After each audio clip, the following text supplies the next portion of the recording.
Muy buenas noches. Mi nombre es Miriam Singer y soy la directora de Artes y Cultura de la Universidad Católica. Como siempre, desde que iniciamos este programa, queremos expresar nuestra alegría por encontrarnos los miércoles antes de la cena y acompañarles junto a los más destacados artistas académicos chilenos de 8 universidades chilenas este año. Y también, como es nuestra costumbre, saludamos muy sentidamente a las personas que perdieron seres queridos por el COVID-19 y también a las personas que aún están por recuperarse totalmente.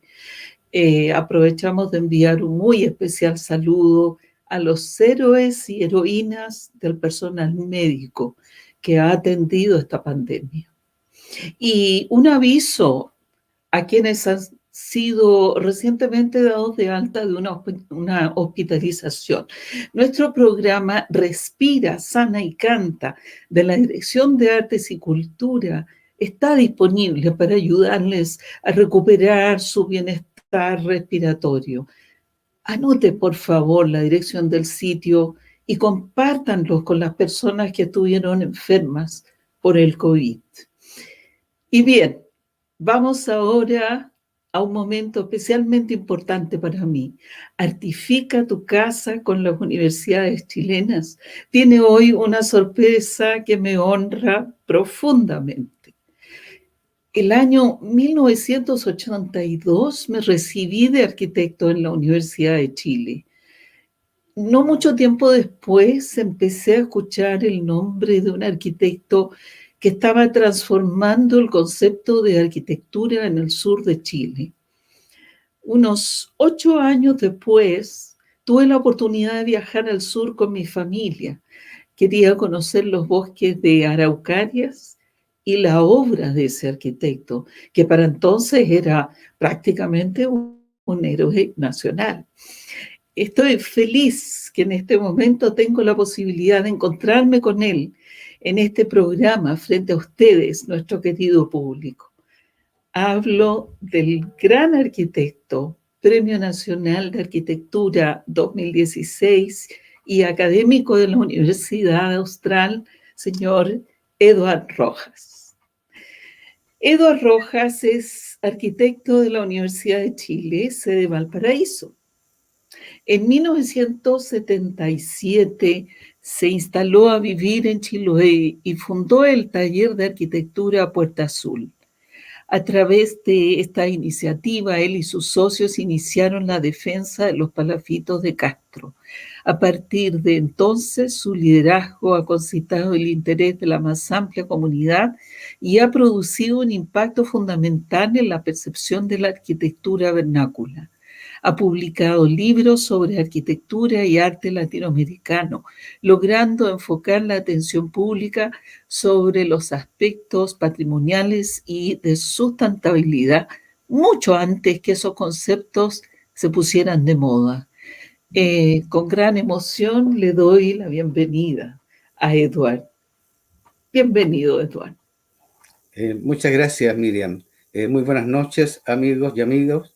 Agradecer a Miriam sus bellas palabras y agradecer la invitación a compartir con ustedes una experiencia ya de 44 años en el archipiélago de Chiloé, donde hemos desarrollado un trabajo de acción y reflexión buscando sustentar sobre la arquitectura y la cultura preexistente la obra contemporánea. Esta charla tiene como título Arquitectura vernácula y contemporánea de la tierra, del mar y el bordemar del archipiélago de Chiloé, y tiene que ver con una particularidad fundamental de este territorio, que a diferencia de otros lugares de Chile, donde cuando hablamos de arquitectura nos referimos por lo general a la arquitectura de la tierra, las circunstancias de que esta arquitectura se desarrolla en un archipiélago nos lleva a que las respuestas tienen que ver con la tierra, con el mar y el bordemar de este archipiélago. Arquitectura en madera de la tierra y el mar y el bordemar del archipiélago de Chiloé es expresión espiritual, material y tecnológica de la memoria histórica y cultural de sus habitantes y navegantes. Ella es flexible y versátil. Puede acoger formas y programas diversos. Es frágil, pues se deforma con el paso del tiempo. Es perecible cuando le afectan la lluvia, los hongos, los xilófagos y los incendios. Y también es ecléctica. Como en un collage, une lo nuevo y lo viejo, lo propio y lo ajeno. La arquitectura de la madera, de la tierra, del mar y del bordemar del archipiélago de Chiloé es un patrimonio, un continuum y un palincesto cultural milenario en el cual nuestra obra, que busca unir pasado y futuro, es solo un susurro. En general, esta charla está basada en lo que es la arquitectura vernácula, pero van a haber pequeños destellos, como dice este texto, de obras contemporáneas donde hemos tratado justamente de unir el pasado y el futuro. El archipiélago de Chiloé es un hábitat de tierra, mar y bordemar íntimamente ligado a la cultura y la arquitectura de la madera del lugar. Es un hábitat esculpido por las glaciaciones en el Pleistoceno tardío. Los primeros habitantes de este territorio fueron los habitantes nómades de la tierra, que habitaron principalmente Monteverde en la época del Pleistoceno tardío, habitaron en los tiempos de los mastodontes, en los tiempos del tigre americano, en los tiempos del milodón, y en ese tiempo también habitaba este territorio el pudú, que es este pequeño venado que sobrevivió a los grandes animales de este tiempo. El territorio chilote está constituido fundamentalmente, si pensamos el territorio como es Santiago, que tiene la cordillera de los Andes y la cordillera de la costa y un valle central. Aquí nos imaginamos que este valle, por las glaciaciones, el valle quedó constituido como un mar interior, donde está la cordillera de los Andes cayendo al mar y está la cordillera de la costa convertida en una isla grande que actúa como un biombo de los vientos y de las olas del Pacífico, generando este mar interior que está constituido por un ritmo que es el juego de las mareas, que 4 veces al día sube y baja la marea. Geográficamente el archipiélago de Chiloé entonces es un valle inundado, un mar interior atrapado entre dos cordilleras. Cuenta la leyenda que antiguamente los hombres vivían en el fondo del mar, al amparo del caballo culebra Caicay Vilú. Y un día Caicay Vilú se quedó dormida y los hombres subieron a la tierra y descubrieron la tierra y se fueron a vivir a la tierra junto con los animales y las plantas, al amparo del caballo culebra Tentén Vilú. Y un día despertó Caicay Vilú y al ver que lo habían abandonado los hombres, los animales y las plantas, subió el nivel de las aguas para ahogar a los hombres, las plantas y los animales, y Tentén Vilú a su vez subió el nivel de la tierra y en una contienda milenaria finalmente quedó esta tierra disgregada que es el archipiélago de Chiloé, que es un hábitat, un bosque nativo, donde la selva fría con su flora y su fauna han sido históricamente el sustento de la vida y la cultura del lugar, ya que provee leña y madera y da origen al pensamiento mágico. Todo esto da origen finalmente a una cultura de la madera, que es un sincretismo arquitectónico y cultural entre el mundo indígena y el mundo español que se genera hace más de 400 años. Y podemos ver en estas imágenes cómo se puede construir un pueblo completo en madera desde la fundación hasta la cubierta, como los juguetes de los niños son hechos en madera, los instrumentos musicales y por supuesto los poderosos y milagrosos santos de madera. Y también buscar respuestas increíbles y ingeniosas a las necesidades de la vida, como toda clase de artilugios de madera, como puede ser un candado de madera, puede ser la prensa para majar la manzana, lo que puede ser el rodezno del molino de agua. Y desarrolla una arquitectura que está definida por lo que es el material, que esto es la madera, que es un material que imprime las características propias a esta arquitectura del lugar, que es efímera, que es versátil, que es leve y ecléctica. La afectan los xilófagos, la afecta el paso del tiempo, un incendio la hace desaparecer en un instante, pero es leve, se puede trasladar una casa por tierra y mar, o puede asumir esta arquitectura, el lenguaje arquitectónico de la arquitectura moderna pensada en Europa en los tiempos del Bauhaus. Estamos hablando entonces de un territorio con habitantes que desarrollan una cultura que da forma a una arquitectura vernácula de tierra-mar íntimamente ligada a la historia, la naturaleza, la cultura y los habitantes del lugar. Y da forma hoy, ¿cierto?, a una arquitectura contemporánea íntimamente ligada a la historia, la naturaleza y la cultura también de los habitantes del lugar. En este caso se trata de un refugio en el Parque Tantauco que recompone en la cubierta el suelo que ocupa. Los primeros habitantes de este territorio fueron los chonos, nómades del mar, que recorrían los canales con sus dalcas, construidas con sus herramientas líticas de madera, de piedra o de concha, y con el fuego, y con ella eran capaces de derribar un enorme árbol milenario como era el alerce, y de él extraer 3 grandes tablones, y con estos tablones y con fuego calentar las piedras para generar pequeños hoyos que permitían coser con la misma corteza del alerce, coser estos 3 tablones y conformar esta embarcación maravillosa llamada Dalca, que es la primera obra de arquitectura que podemos reconocer en el archipiélago y que tiene más de miles de años. Con ellos, ¿cierto?, los chonos van recorriendo los canales, cuando llegan a puerto, llevan el fuego en el fondo de la embarcación, y cuando llegan a puerto, colocan el fuego y sobre él construyen una ruca conformada con ramas y pieles de lobo. Los huilliches, hombres de la tierra y el mar, fueron también los primeros habitantes de esta tierra, que desarrollan estas rucas fogones de tronco con techos de paja, un volumen muy simple que acoge un interior calentito, el fuego, y deja fuera la lluvia y el frío.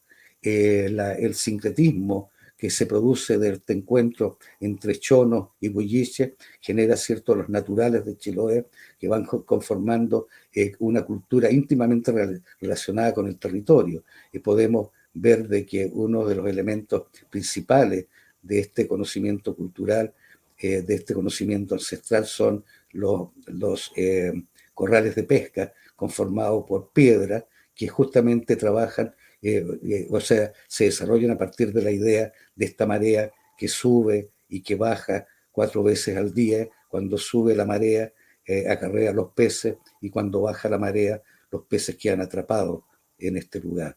Eso nos habla, ¿cierto?, de un conocimiento de este territorio que tenían los pueblos originarios. La ocupación territorial española reitera, ¿cierto?, la misma ocupación de los pueblos originarios, que son en el borde de este mar interior, y en el caso español, ¿cierto?, la tierra se reparte en base a encomienda, se constituyen las ciudades.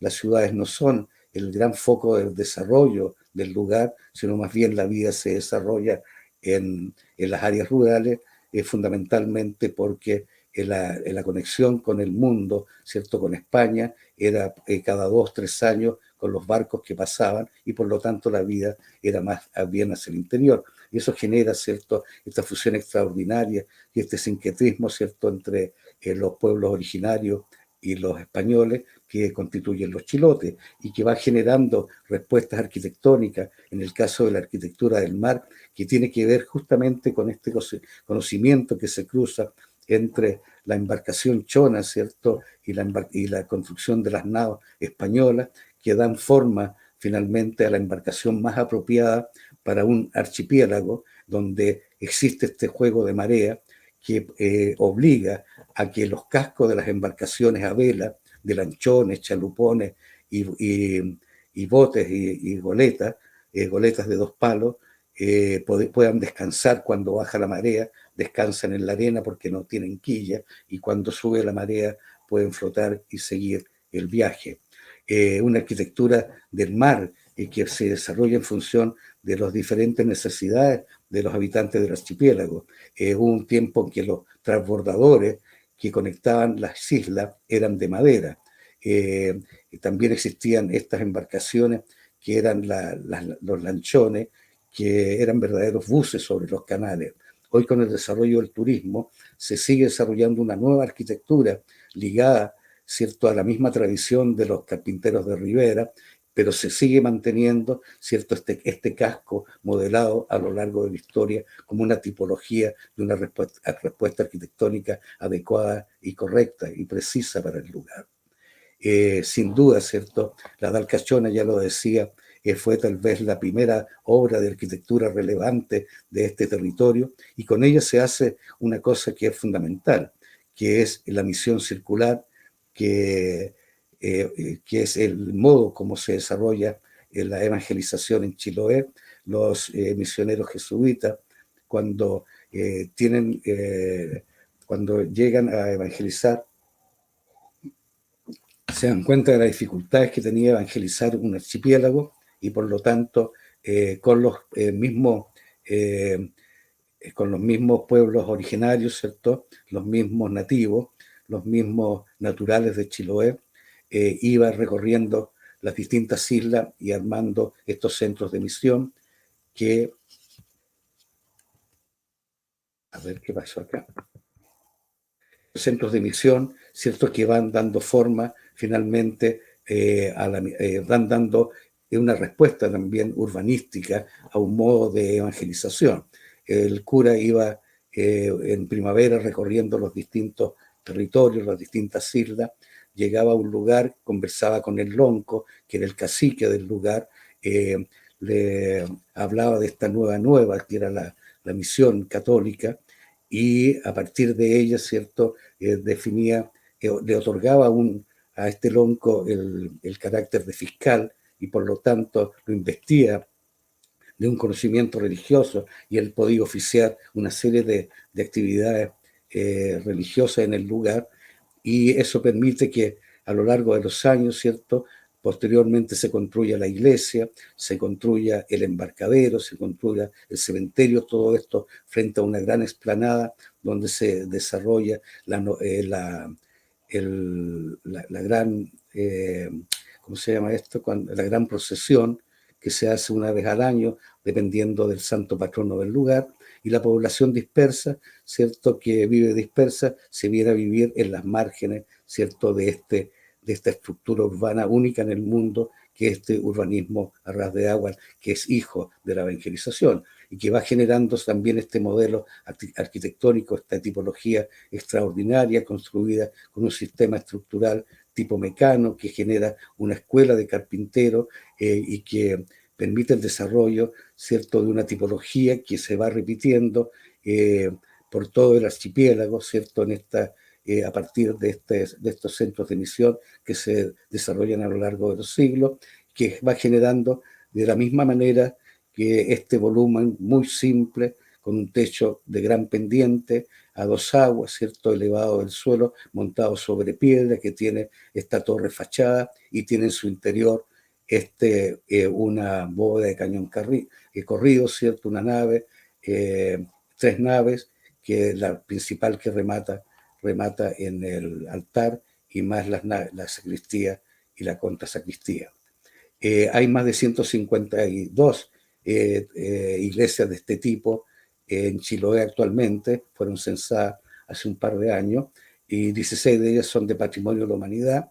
La más notable, sin duda, es la iglesia de Castro, que no es exactamente el mismo modelo tipológico de la 152, pero sí, cuando se construye esta iglesia, que fue diseñada por un arquitecto italiano, que diseña una iglesia neogótica para ser construida en hormigón, cuando llegan los planos, ¿cierto?, los carpinteros que tenían todo este conocimiento de construir en madera, con este sistema tipo Mecano, y con todo este conocimiento aprendido y este saber vernacular, reinterpretan los planos del Provasoli, que para esta iglesia, para ser construida en hormigón, y la hacen en madera, y eso genera esta iglesia maravillosa que tiene en su interior este espacio que no es de la arquitectura de la madera, sino que es de otra arquitectura.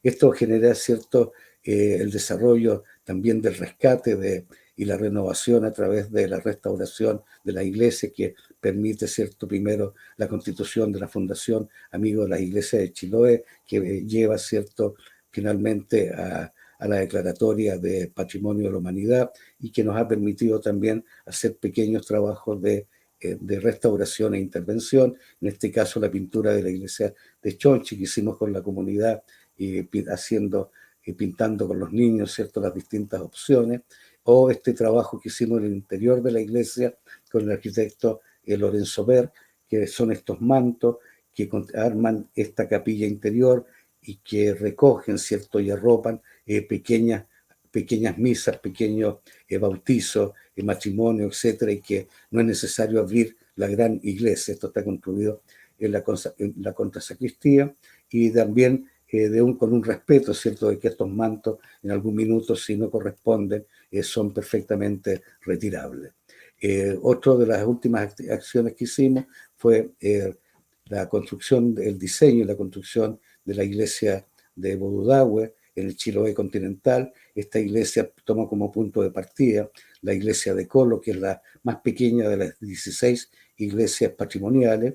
Ella asume su propia identidad, incorporando una serie de elementos nuevos como ventilación, calefacción, aislación, cubierta de cobre para que dure durante muchos años y fundamentalmente para que no se pierda el conocimiento de construir esta iglesia con más de 35 ensambles diferentes.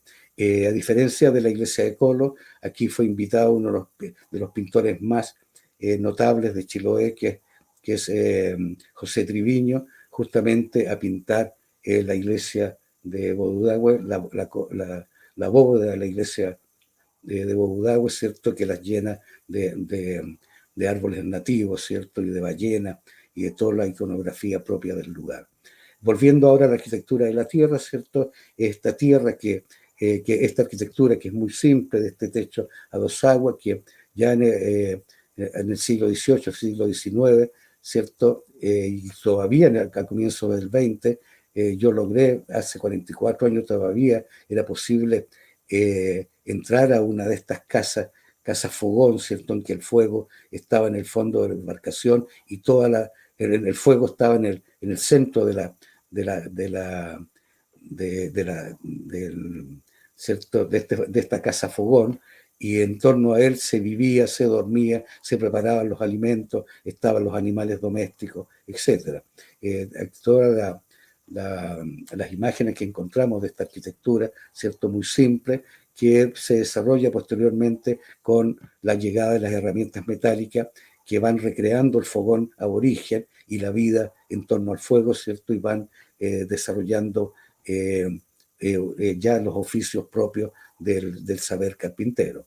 Decía que los chonos no conocían los metales, ¿cierto?, y son los españoles quienes traen las herramientas y los metales que permiten un desarrollo mayor de esta arquitectura, que es una arquitectura, como lo vemos, muy simple, ¿cierto?, de este techo a dos aguas, despegado del suelo, que en los casos de las áreas rurales, ¿cierto?, se constituyen como conjunto en que está la casa, está el fogón, está el galpón de las papas, está el galpón de los animales, están las huertas, están los invernaderos, en fin, toda una forma de ocupación que está en función de una forma apropiada y de vinculación con la propia producción ligada al mundo agrícola como al mundo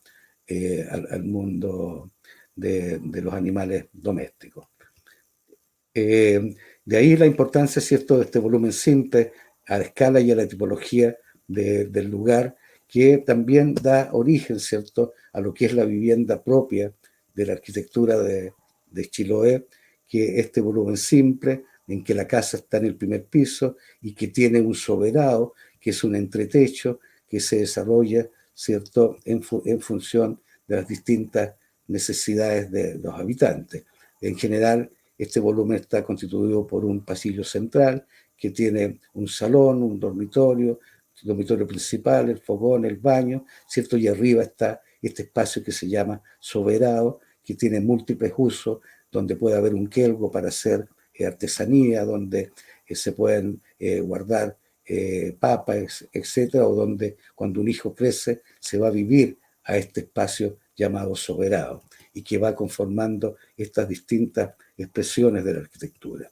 Y que lleva a que también en proyectos actuales que estamos desarrollando, como estas viviendas chilotas, que son viviendas sociales, que se van a construir con el DS49, también recojan exactamente la misma lógica de volúmenes despegados del suelo, recubiertos en tejuelas, con un gran techo que conforman este soberano, ¿cierto? También tienen una doble altura que le dan un espacio generoso a estas viviendas, que son de 54 metros, pero a los cuales se les regala, ¿cierto?, este espacio de soberano. Ellas crecen hacia el interior y se van expresando y se pueden ir manifestando de distinta manera en la medida en que van ocupando este espacio superior. Bueno, esta misma sistema, ¿cierto?, esta estrategia, ¿cierto?, de tomar el volumen principal y actualizarlo, incorporándole, ¿cierto?, dobles alturas, incorporándole ocupación ya de estos soberanos que están en la identidad propia de la arquitectura. Esto ha sido también parte de nuestro desarrollo. Y ver también cómo estos volúmenes, estos grandes volúmenes, también pueden ser, acoger otras actividades como un museo de arte moderno. En este caso fue la restauración y ampliación para construir a partir de los mismos modelos tipológicos del lugar y a otras escalas, ¿cierto?, estos maravillosos espacios interiores que son el reciclaje de unos antiguos galpones y la incorporación y adaptación y crecimiento de modelos que están inspirados exactamente en esta misma tipología.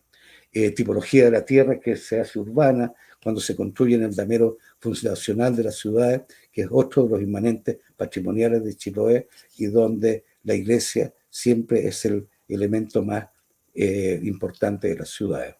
De un lugar, ¿cierto?, que tiene este borde mar, en que el mar va y viene, donde el mar se puede retirar 600, 700 metros o puede subir 5, 6, 7 metros en este juego de marea 4 veces al día, que da origen también a esta arquitectura de la tierra y el mar, que son estos palafitos, tipología que une la tierra y el mar y que es un patrimonio vivo que está en permanente cambio, en permanente transformación y que a lo largo de historia ha ido acogiendo distintas funciones. Fueron grandes y maravillosos palafitos a fines del XIX y comienzos del XX. Toda la vida insular era expresada, ¿cierto?, en estas grandes construcciones donde los barcos llegaban y se instalaban y desde ahí se bajaba casi directamente a estas plataformas e interiormente estaba el mercado, etcétera, de esta ciudad maravillosa construida con esta arquitectura en madera y de inspiración neoclásica, que sufre un gran incendio el año 36, se quema esta ciudad salvándose así su maravillosa iglesia que ya estaba construida. También, ¿cierto?, fueron grandes galpones para guardar papas, o fueron grandes galpones también donde se procesaba la madera, barracas, fábricas de muebles, etcétera, y también fueron de origen, y también fueron viviendas de migrantes rurales que venían a habitar a la ciudad y que ocupan, ¿cierto?, toda la primera línea de la ciudad. Y eso genera, ¿cierto?, esas migraciones generan a comienzo, en los años 70, la imagen de que estas construcciones, que eran las que habían permanecido y se había perdido, ¿cierto?, a raíz del incendio, esas enormes construcciones palafíticas, pudiesen, ¿cierto?, pudiesen ser objeto de una erradicación, producto que para las autoridades eran símbolos de menoscabo urbano, eran favelas sobre el mar, eran villas miserias, ¿cierto? Eran poblaciones callampas. Entonces lo que había que convencer de que en realidad esto era una forma de habitar este territorio, que eran respuestas adecuadas y apropiadas para habitar un archipiélago y que este no era un problema estético, sino era un problema ético, y que lo que había que hacer era dotar a estas construcciones de agua, alcantarillado, renovarlas, mejorarlas, etcétera. Esta arquitectura palafítica ha estado muy presente también en nuestra arquitectura.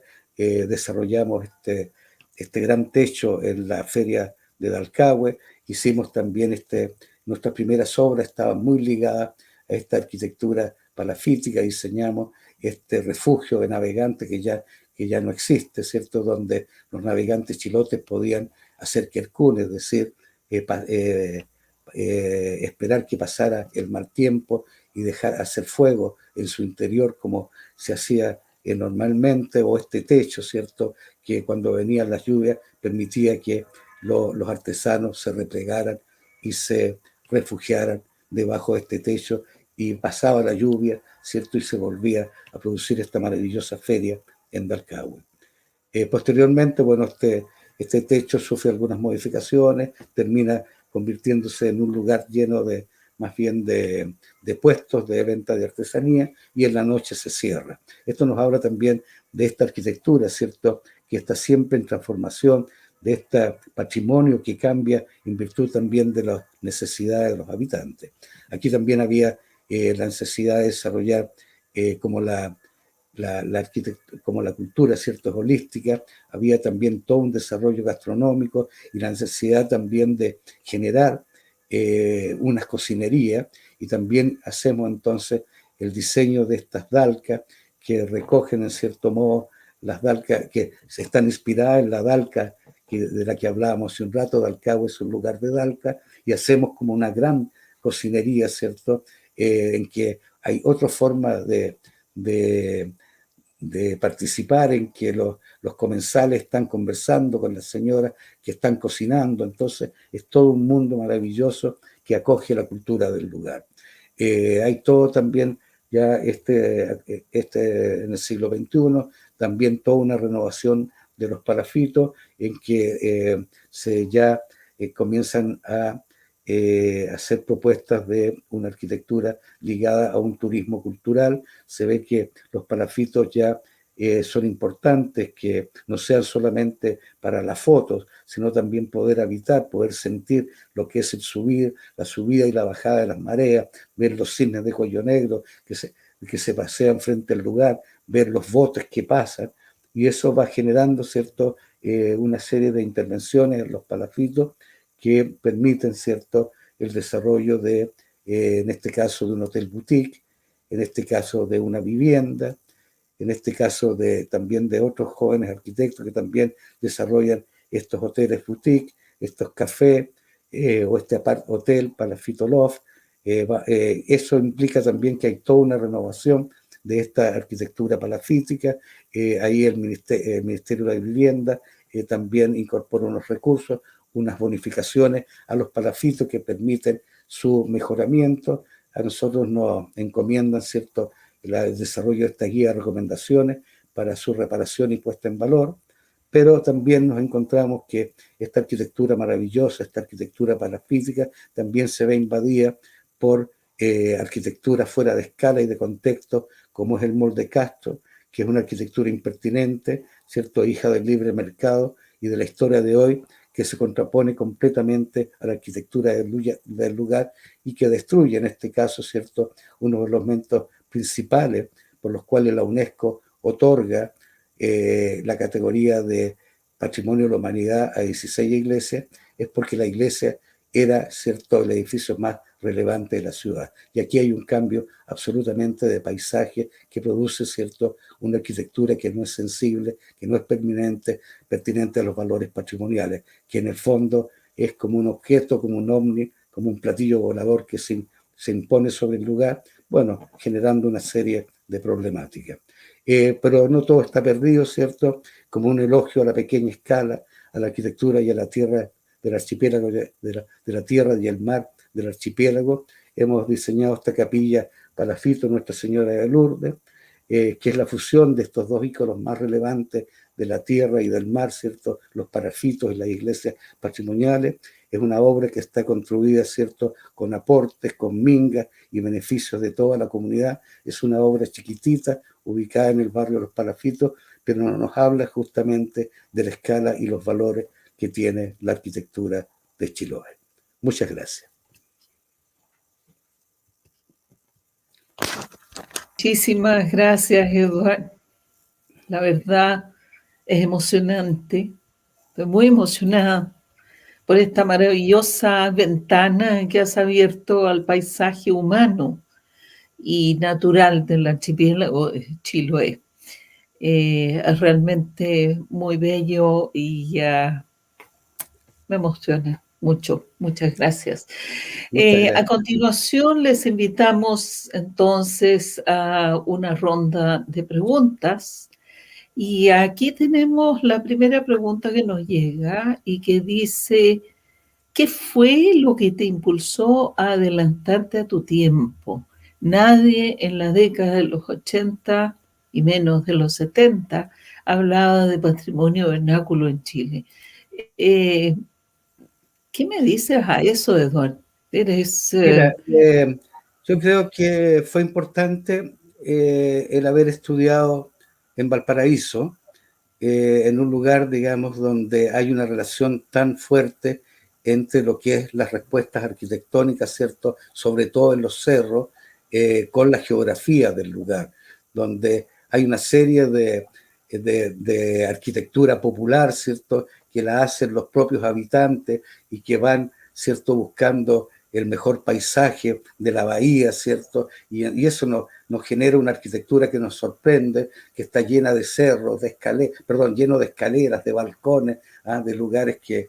entonces, eso fue muy relevante, entender de que no solo existía, ¿cierto?, la arquitectura que podía, que podía proponer, ¿cierto?, un gran arquitecto como Le Corbusier o como Frank Lloyd Wright, ¿cierto?, los arquitectos modernos, sino que también existía una arquitectura que era propia de los distintos lugares. Y en ese momento aparece un libro, además, que se llama Arquitectura sin arquitectos, que hablaba justamente de esto, de que en todos los lugares del mundo, ¿cierto?, había una arquitectura que era una respuesta propia a las condiciones del lugar. Que, por ejemplo, en el Polo Norte, los esquimales hacían una arquitectura, ¿cierto?, con hielo, y hacían una arquitectura que era extraordinaria y que además era bioclimática, que era posible pasar, ¿cierto?, el gran invierno polar bajo estas construcciones de, de hielo, o que los indios juros, ¿cierto?, y que después tuve oportunidad de conocerlos, eran capaces de construir en el Titicaca islas de totora, embarcaciones de totora, muebles de totora, casas de totora, y eran una respuesta cultural y propia, y era una arquitectura propia de ese lugar y única. Y por lo tanto, me interesó mucho, y además yo estudié en un momento en que se hizo, ¿cierto?, una mirada distinta después de la reforma, en que la arquitectura no podía ser solamente un objeto arquitectónico, sino que tenía que estar íntimamente ligada a su territorio, a su cultura. Entonces tuve la oportunidad de que en mi currículum tuvimos antropología, geografía, sociología, ¿cierto?, que te da una mirada de que la obra no podía ser solamente un objeto bello, sino tenía que ser bello, pero también ligado a un territorio. Entonces, cuando llego a Chiloé, ¿cierto?, me encontré justamente con estos dos polos increíbles. Por un lado, ¿cierto?, estaban los palafitos, que eran una expresión extraordinaria de una arquitectura sin lugar, de una arquitectura, perdón, del lugar, una arquitectura sin arquitecto, que estaba construida por los carpinteros, donde había un maestro mayor, que era lo mismo que sucedía en las iglesias, y las maravillosas iglesias que en ese tiempo no eran patrimoniales, ¿cierto?, que iban a ser patrimonio de la humanidad, habían sido construidas también con un conocimiento que se iba transmitiendo de padres a hijos, ¿cierto? Y eso generaba una sensibilidad en que no era, en que para hacer la arquitectura de un lugar, ¿cierto?, había que sustentarse en lo que era propio de ese lugar, en lo que era la cultura, en lo que eran los saberes vernaculares, en lo que eran las tipologías del lugar, en lo que era el conocimiento carpintero, en lo que eran las maderas. Entonces, nuestros grandes maestros vienen a ser justamente los propios carpinteros que construyen nuestras primeras obras, o que con los cuales tenemos que aprender de ellos, ¿cierto? Para poder aprender a hacer la arquitectura del lugar. Y tú señalabas de que en ese momento fundamos el taller, cuando recién llegados, ¿cierto? Y maravillados por esta arquitectura, tanto, ¿cierto?, de los palafitos como de las iglesias, que en el caso de Castro estaban los palafitos y estaba además la gran iglesia San Francisco, que es la que les mostraba, ¿cierto?, que fue una reinterpretación de una arquitectura hecha por un arquitecto, diseñada por un arquitecto, ¿cierto?, que traducida a la madera de manera extraordinaria, ¿cierto? Había ahí sustentar en ese conocimiento. Y era necesario entonces entender y comprender y estudiar cuál era justamente la cultura del lugar, cuál era la geografía de este lugar, cuál era el ritmo de Chiloé. Y ahí fundamos el taller Puerta Sur con Renato Vivaldi, ¿cierto? En el cual se incorporaba a Gustavo Boldrini, historiador, Mauricio Marino, antropólogo, estudiantes de arquitectura que pasaban, ¿cierto?, por Chiloé y que nos iban a visitar. Ya los embarcábamos, ¿cierto?, en la pelea en la defensa de los palafitos, con los habitantes de los palafitos, porque había que demostrarle a las autoridades, ¿cierto?, de que este era un bien maravilloso, único, y él podía ser sustento, ¿cierto?, de una arquitectura contemporánea.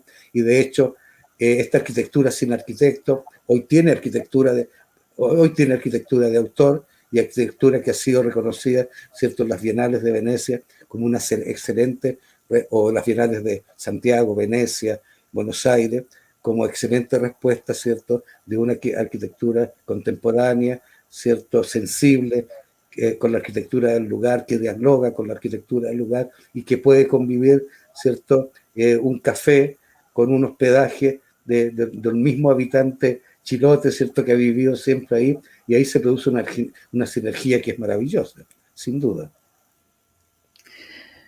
Mira, nos acaba de llegar una pregunta, dice, ¿Sí? ¿la parcelación de terrenos en el archipiélago para parcelas privadas puede ser una amenaza para la sustentabilidad y planificación urbana?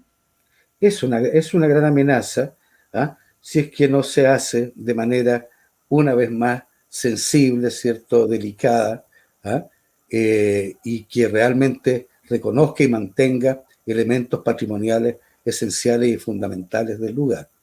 En las parcelaciones que nosotros hemos participado, ha sido muy importante que ellas dejen, ¿cierto?, que más que parcelaciones sean un parque, ¿ah?, sean un parque, ¿cierto?, que hicimos uno en el lago Natri, que es el Parque El Mañío, que son como 80 y tantas hectáreas, de las cuales son 60 hectáreas de parque, ¿ah?, y 20 hectáreas son las que se lotean al lado del lago. Hicimos una arquitectura propia del lago, con pérgolas del lago, con pasarelas sobre el mar, sobre el lago, para que todo el mundo pueda participar, donde, si bien es cierto, los loteos pueden ser de 5.000 o 8.000 o 10.000 metros cuadrados, simplemente hay una normativa que dice que solamente pueden cerrar, qué sé yo, 800.000 metros cuadrados, y el resto se hace parque junto con todos los demás, entonces, para que los pudúes puedan seguir circulando, ¿cierto? El avifauna sigue existiendo y no haya, y se mantenga, ¿cierto?, los valores esenciales del patrimonio natural de Chiloé, que es sin duda el patrimonio y el paisaje. Igual hay situaciones que no se hacen con esa sensibilidad, y también he visto casos que una vez llegó un posible cliente, que me dijo: me compré un terreno de 5.000 metros, me gustaría que nos fuéramos a ver, y lo que era un bosque nativo, donde estaban destruyendo, tratando de hacer un camino, echando abajo árboles maravillosos.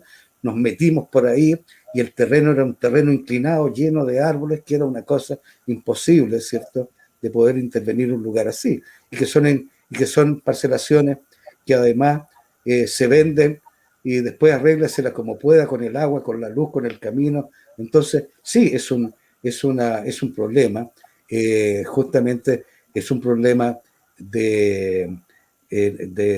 con respecto a lo que es la naturaleza, y evidentemente también es un problema de gentrificación, que si la gente también no tiene una sensibilidad con respecto al lugar, ¿cierto?, también se puede revertir aquellas cosas que extraordinarias de un lugar como Chiloé, que ha sido siempre esa armonía que existe, ¿cierto?, entre el habitar y el territorio.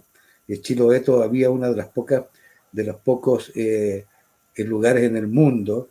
Es curioso, fíjate que ha llegado clientes italianos que dicen que Chiloé, ¿cierto?, es todavía una de las ciudades, de uno de los lugares en el mundo donde todavía se conserva, ¿cierto?, ese equilibrio, esa relación maravillosa entre cultura, arquitectura, naturaleza, que fue una de las razones, además, por las cuales fueron declaradas patrimonio de la Iglesia, y una de las razones, además, por las cuales se le otorgó por la FAO esta condición de sitio CIPAM, ¿cierto?, que son sistemas ingeniosos de producción agrícola patrimonial, ¿ah?, y que son pocos los lugares en el mundo en que exista esta relación con la naturaleza tan fuerte como lo es Chiloé.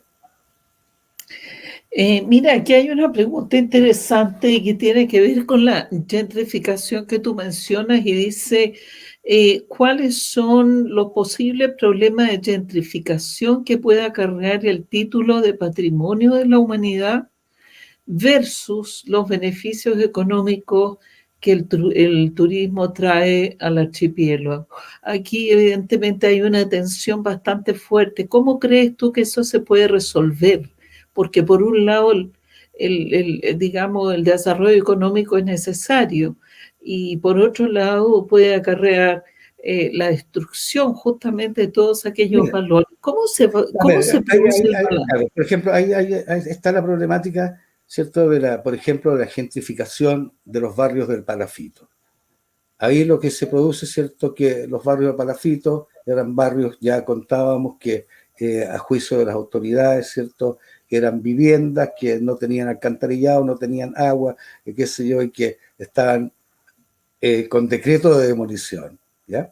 Bueno, hicimos toda una serie de planes con Arquitectos Sin Fronteras de España, con la municipalidad, con la universidad, en fin, diferentes planes de recuperación, y se convirtieron entonces los palafitos, de ser, ¿cierto?, un símbolo de menoscabo urbano, se convirtieron en ícono, ¿cierto?, de la arquitectura de Chiloé.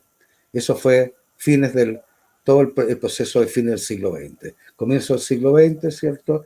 Ya conversaba de que las personas dicen, bueno, alguien dice, bueno, voy a instalar aquí un hostal, ¿ah?, y voy a abrir, ¿cierto?, la posibilidad de que los palafitos tengan un destino diferente. Hay que considerar de que los palafitos ya han sido también hoteles y han sido, a lo largo de la historia, han tenido múltiples funciones.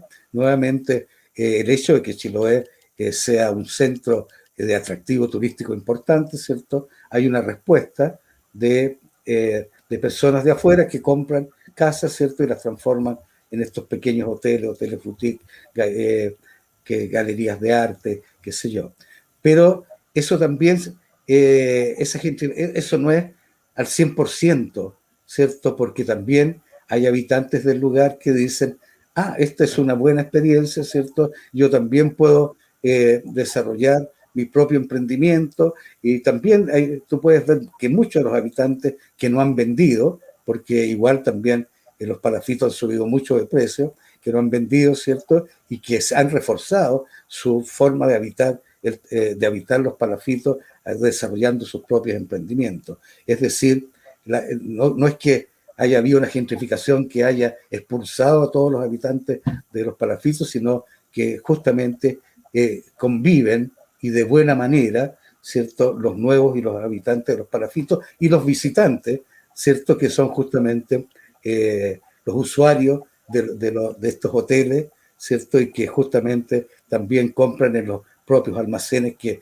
tiene la gente en el lugar o las artesanías que la gente tiene en el lugar. Entonces, ahora, ya en el campo, cuando ya se hacen estas parcelaciones, sin duda también hay una gentrificación, ahí eso es un poco más complejo porque son habitantes chilotes que están vendiendo sus trozos de tierra, ¿cierto? Muchas veces para venirse a la ciudad, generando, ¿cierto? No en las mismas condiciones que vivía en el lugar, pero es parte, ¿cierto?, de una gentrificación que, que no se le puede, que no es posible, ¿cierto?, ponerle coto, decir, no, aquí no entra nadie más.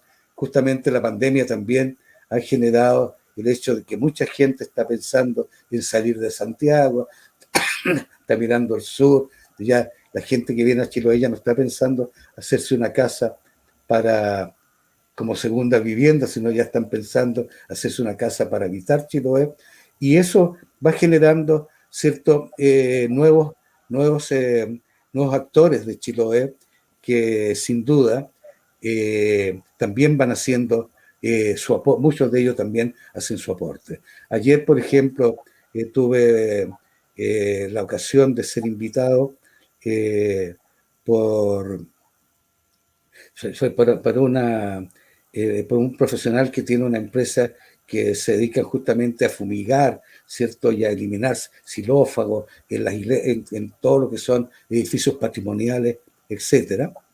Y él invita a una minga para recuperar la iglesia de Colo, la cual se le hizo una intervención hace algunos años, pero ya está necesitando nuevamente mantención, como es la arquitectura en la madera. Y él convocó a universidades, convocó a empresas que van a otorgar ciertos los insecticidas para matar los xilófagos, y de entre ellos también miembros de la comunidad. Y entre ellos apareció un señor que, que se compró la casa, que compró una casa que se está ya prácticamente en el suelo, en Tenaún, restauró esta casa que fue un ejemplo. Él está moviendo, ¿cierto?, con la comunidad y con el alcalde, la creación de dos museos, uno de labranzas antiguas, y está impulsando, ¿cierto?, el desarrollo de la ciudad de Tenaún, donde él decidió irse a vivir, ¿cierto?, y aportar a este lugar. Y así hay muchas personas que han venido de afuera, ¿cierto?, también como parte de este proceso de gentrificación, pero que también hacen su aporte y no solamente están contaminando.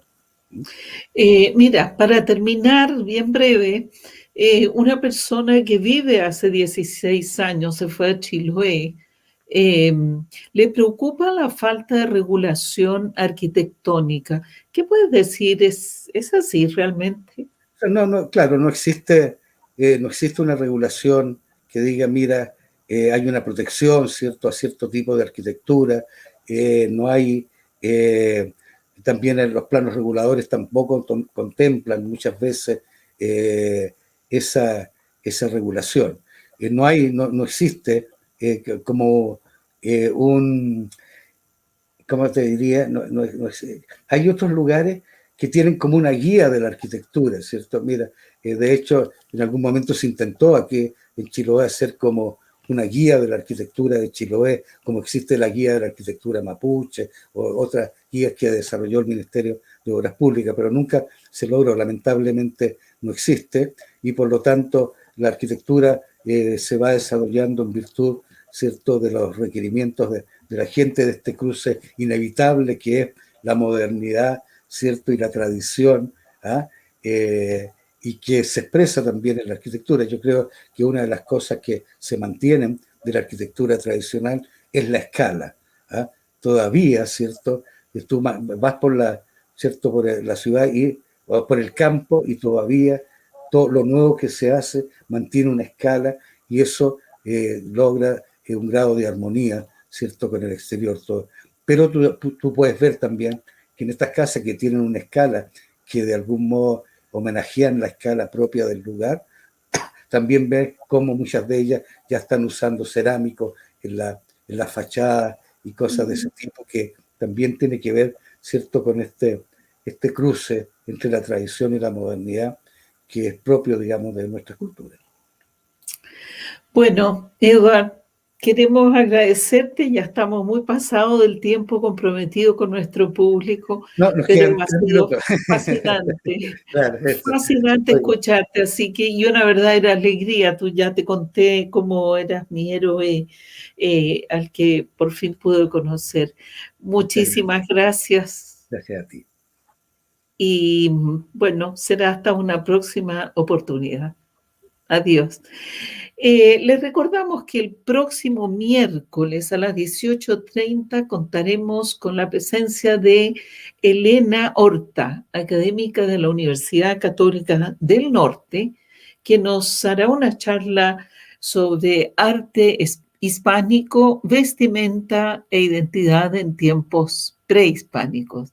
Hasta la próxima. Muy buenas tardes. Los quiero invitar a escuchar mi conferencia, mi charla acerca de textiles prehispánicos. Soy arqueóloga, mi nombre es Elena Horta y me dedico a la investigación de material cultural de los pueblos originarios del norte grande de Chile. Y en esta oportunidad les contaré acerca de cómo era la vestimenta prehispánica de hace 1000 años atrás. Y junto con ello vamos a ver la simbología particular que se asociaba a esta vestimenta. Bueno, los esperamos.